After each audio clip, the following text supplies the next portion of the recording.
Hello guys, welcome back to my channel. ఈరోజైతే నేను mutton biryani చేశాను. ఫస్ట్ టైం ట్రై చేశాను, కానీ బాగుంది.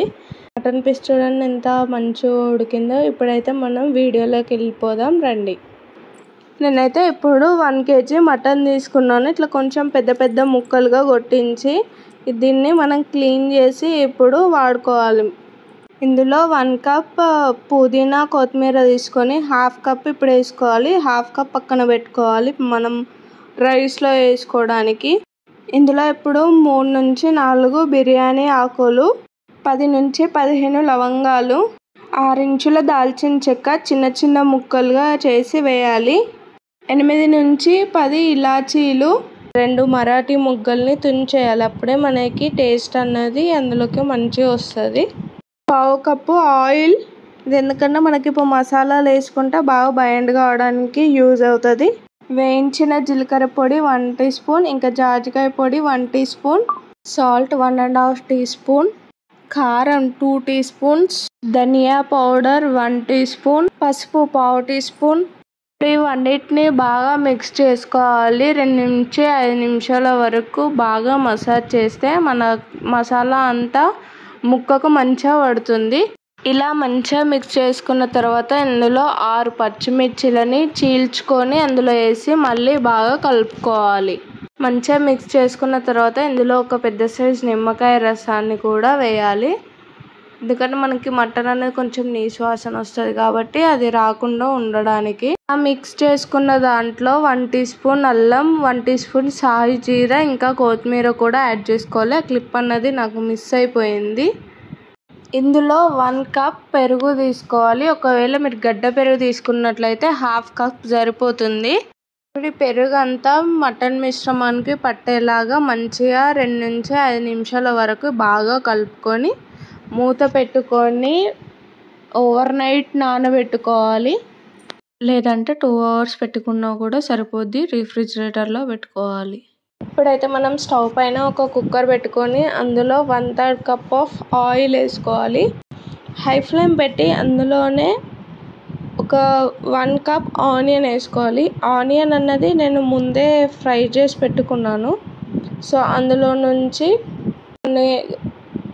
బ్రౌన్ ఆనియన్స్ వేసుకొని ఇప్పుడు మనం కలుపుకున్న మటన్ ముక్కల్ని కుక్కర్లో వేసుకోవాలి. మీరు కావాలంటే బండిలో వేసుకొని కూడా చేసుకోవచ్చు. కుక్కర్లో అయితే ఈజీగా అయిపోద్దని నేను కుక్కర్లో పెట్టాను. కుక్కర్లో హై ఫ్లేమ్ పైన ఒక 10 మినిట్స్ పెట్టాలి, ఫ్రై చేసుకోవాలి. దాని తర్వాత లో ఫ్లేమ్ మీద 8 మినిట్స్ కుక్ చేసుకొని ఇలా ఆయిల్ అన్నది మనకు సపరేట్ అయ్యేదాకా మనం కుక్ చేసుకోవాలి. కలుపుకుంటూ కుక్ చేయాలి. ఇందులో ఇప్పుడు వేడిగా మరుగుతున్న పక్కకు సైడ్ నీళ్లు పెట్టుకోవాలి. వేడిగా మరుగుతున్న నీళ్ళని 1 లీటర్ 1.5 లీటర్ల నీళ్లు వేడి నీళ్ళు వేసుకోవాలి. మనం చల్ల నీళ్ళు వేసుకున్నట్టయితే ముక్క అన్నది గట్టి పడుతుంది. అందుకే వేడి నీళ్ళు వేసుకోవాలి. మసిలే నీళ్ళు వేసుకొని మళ్ళీ ఒకసారి కలుపుకోవాలి. మంచిగా వాటర్లో కలుపుకున్నాక మనమైతే కుక్కర్ క్లోజ్ చేసేసి 6 నుంచి 8 విజిల్స్ వచ్చే వరకు మనం పెట్టుకోవాలి మటన్ అనేది. నేనైతే కుక్కర్ విజిల్ నుంచి వాటర్ వస్తే అంత స్టవ్ అంతా ఖరాబ్ అయింది కాబట్టి నేనైతే టిష్యూ పేపర్ వేస్తాను విజిల్లో.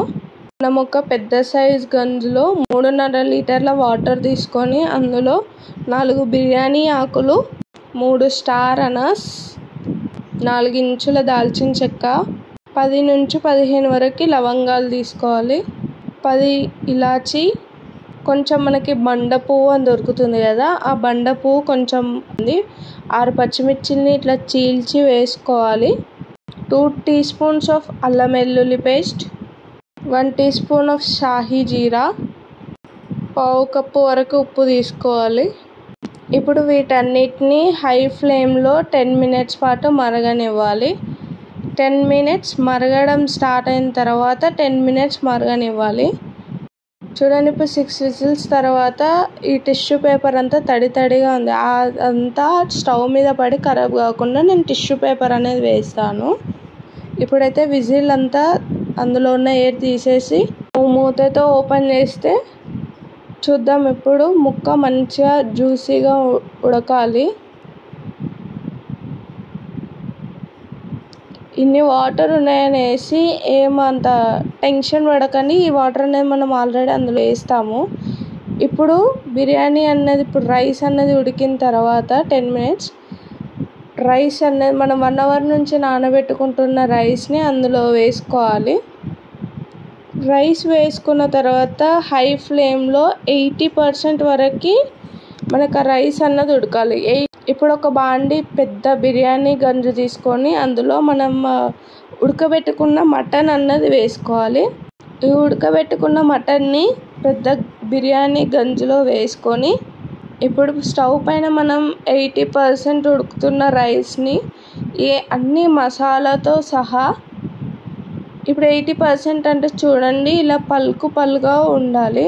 రైస్ మొత్తం ఉడికిపోవాలి కానీ కొంచెం అక్కడక్కడ పలుకు తగులుతూ ఉండాలి. ఇప్పుడు ఈ రైస్ని మసాలాతో సహా తీసి మనం ఫస్ట్గా మటన్ వేసుకున్న బిర్యానీ గంజులో లేయర్స్గా వేసుకోవాలి. నీళ్ళన్నీ డ్రైన్ అయ్యేదాకా ఆగి అప్పుడు మన రైస్ అన్నది అందులో వేసుకోవాలి. మనం వాటర్తో వేసుకుంటే మనం ఇప్పుడు బిర్యానీ దమ్ పెట్టేటప్పుడు అంత మెత్తగా అయిపోతుంది రైస్. సో వాటర్ అంతా పోయేదాకా డ్రైన్ చేసి అప్పుడు వేసుకోవాలి. ఇలా ఈ రైస్ అంతా ఒక లేయర్గా సమానంగా పరుచుకోవాలి. మనం ముందుగా పక్కన పెట్టుకున్న పుదీనా కొత్తిమీర ఉంది కదా, 2 కలిపి 1 cup తీసుకోవాలి. దాన్ని మధ్యలో కొంచెం అలా వేసి మనం ఇప్పుడు రైస్ ఉడుకుతున్న వాటర్లో ఆ వాటర్ కొంచెం తీసుకొని అందులో పసుపు వేసుకున్నాను. ఎందుకంటే ఫుడ్ కలర్స్ అనేటివి మనకు అంత మంచిది కాదు కాబట్టి జస్ట్ కలర్ కోసం ఆ రైస్ ఉడికిన వాటర్లో కొంచెం పసుపు వేసాను. ఆ వాటర్ని కొన్ని స్ప్రెడ్ చేసుకోవాలి, అక్కడక్కడ వేసుకోవాలి. ఇందులోనే మనం ముందుగా ఫ్రై చేసుకున్న ఫ్రైడ్ ఆనియన్స్ కూడా వేసుకోవాలి. లేయర్లో మధ్యలో ఫ్రైడ్ ఆనియన్స్ తాకుతుంటే చాలా బాగుంటుంది. నాకు ఇష్టం బాగా, అందుకే కొన్ని ఎక్కువ వేసాను. మళ్ళీ దానిపైన ఇంకొక లేయర్ ఆఫ్ రైస్ వేసుకోవాలి. సేమ్ ఇలాగే రిపీట్ చేసుకుంటూ ఉండాలి. లేయర్ ఆఫ్ రైస్, పుదీనా కొత్తిమీర, ఫ్రైడ్ ఆనియన్స్, ఇంకా ఈ మన పసుపు కలిపిన వాటర్ వేసుకుంటూ కొంచెం కలర్ వస్తుంది, అది కూడా వేసుకోవాలి. ప్రాసెస్ అన్నది రిపీట్ చేయాలి. అందులోనే కొత్తిమీర పుదీనా వేసి మళ్ళీ ఈ పసుపు వాటర్ వేసి ఈ లేయర్కి మధ్యలో 1 teaspoon ఆఫ్ నెయ్యి వేయాలి. మొత్తం అంతా రౌండ్గా ఇట్లా వేస్తే మంచి ఫ్లేవర్ అన్నది వస్తుంది. ఒకవేళ మీకు నెయ్యి నచ్చకపోతే ఆప్షనల్ అండి, వేసుకోకపోయినా పర్లేదు. ఇప్పుడు ఇలా రైస్ మొత్తం వేసుకున్న తర్వాత మళ్ళీ పసుపు వాటర్ వేసుకొని మళ్ళీ దానిపైన పుదీనా కొత్తిమీర వేసి దానిపైన మళ్ళీ నెయ్యి వేసుకోవాలి. ఇప్పుడు ఫ్రైడ్ ఆనియన్స్, నేనైతే వేయించిన జీడిపప్పులు కూడా వేసాను, టేస్ట్ బాగుంటుంది. ఇప్పుడు ఇది కంప్లీట్ అయిపోయింది. దీన్ని మనం దమ్ పెట్టుకోవాలి. ఇప్పుడు మూత పెట్టేసి స్టవ్ పైన పెట్టుకొని 8 నిమిషాలు హై ఫ్లేమ్ పైన, 10 minutes లో ఫ్లేమ్ పైన పెట్టుకోవాలి. ఇప్పుడు మనం దమ్ చేస్తున్నాం కాబట్టి కొంచెం ఏదైనా బరువు ఉంటే మూత పైన పెట్టుకోవాలి. ఇలా 8 నిమిషాలు హై ఫ్లేమ్ పైన, 10 నిమిషాలు లో ఫ్లేమ్లో పెట్టుకోవాలి. ఇలా పెట్టుకున్న దాన్ని స్టవ్ ఆఫ్ చేసిన తర్వాత కూడా ఒక 30 నిమిషాలు అలాగే ఉంచి ఇప్పుడు మూత తీసి చూద్దాం ఎలా ఉందో. బిర్యానీ అనేది మంచి స్మెల్తో చాలా బాగుంది. స్మెల్ అయితే చాలా బాగుంది. టేస్ట్ అయితే ఎలా వస్తుందో అని చాలా భయపడ్డాను. ఇప్పుడు మనం వేసిన మటన్ పీస్ చూద్దాం ఉడికిందా లేదా అని. చాలా జ్యూసీగా ఉంది, చాలా మెత్తగా ఉడికిపోయింది, చాలా బాగా వచ్చింది. నేనైతే భయపడ్డాను బాగా రాదేమో అని, కానీ చాలా బాగా వచ్చింది. మటన్ కదా, చికెన్ అయితే మనకి ఎలా ఉడికిపోతుంది, మటన్ కాబట్టి నాకు కొంచెం భయమైంది. ఇప్పుడు అయితే వేడిగా సర్వ్ చేసుకొని టేస్ట్ చూద్దాం. అంతే అండి, ఇంత ఈజీగా చేసుకోవచ్చు మటన్ బిర్యానీ. మీకు కనుక నచ్చితే ట్రై చేయండి. ట్రై చేసి ఎలా ఉందో కామెంట్ చేయండి. మేమైతే బిర్యానీని ఎంజాయ్ చేసాం, చాలా బాగుంది. Thanks for watching. Like, share and subscribe.